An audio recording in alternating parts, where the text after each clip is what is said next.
అయితే నువ్వు చేయాల్సిన పనుల్లా, నువ్వు తీసుకోవాల్సిన జాగ్రత్తల్లా, ఒకవేళ దేవునికి అయిష్టమైన చేదైన వేరేదైనా నీలో మలిచిందేమో, అది నీలో ఏమైనా నిలిచి ఉందేమో దాన్ని చూసుకోవడం, దానికి కారణాన్ని వెతికి ఆ కారణాన్ని తొలగించడం. ఉదాహరణకు నాకు యేసుక్రీస్తుకు నచ్చని కోపం నాలో ఉందనుకో, నాకు ఎందుకు కోపం వస్తుంది?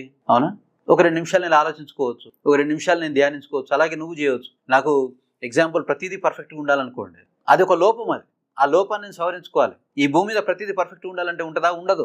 Perfectionism is most dangerous thing above all. ఏది పర్ఫెక్ట్గా ఉండదు. We have to accept the way they are. సరిపడా డబ్బు ఉండదు, టైంకి రావాల్సినవి రావు, పోవాల్సినవి పోవు. అవునా?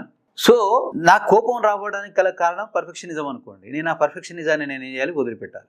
అలాగే నీలో జీవం గల దేవుని ఆత్మ పనిచేయడానికి ఆటంకమైన చేదైన వేరేదైనా ఉందేమో నువ్వు చూసుకొని, నువ్వు దాని మీద నుండి నీ మనసు తొలగించుకోవాలి, దాన్ని నీ జీవితంలో నుండి తొలగించుకోవాలి. అప్పుడు పరిశుద్ధాత్మ దేవుడు నీలో సమృద్ధిగా పనిచేస్తాడు, పూర్తిగా పనిచేస్తాడు. అప్పుడే ఆయనకు అవకాశం దొరుకుతుంది. ఏంటది?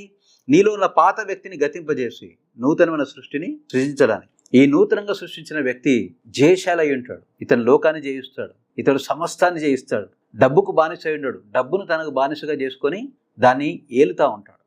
వ్యాపారాన్ని నడపలేక చతికిల బాడు పరిశుద్ధాత్మ దేవుని నుంచి శక్తి వల్ల ఆ వ్యాపారంలో ఉన్న ప్రతి ఆటంకాలను తొలగించుకొని, అది ఈ లోకపరమైన ఆటంకమే కావచ్చు, మరియు చీకటి అంధకార సంబంధమైన శక్తులు కలుగజేసిన ఆటంకాలే కావచ్చు, వాటిని తొలగించుకొని వ్యాపారాన్ని నడిపిస్తాడు. క్రీస్తులో ఉన్నవాడు ఎప్పుడైనా సరే జయశాలిగానే ఉంటాడు. శ్రమలు, ఛాలెంజెస్, ఇరుకులు, ఇబ్బందులు క్రీస్తులో లేని వారి కంటే మనకు కాస్త ఎక్కువగా వస్తాయి. ఎందుకు?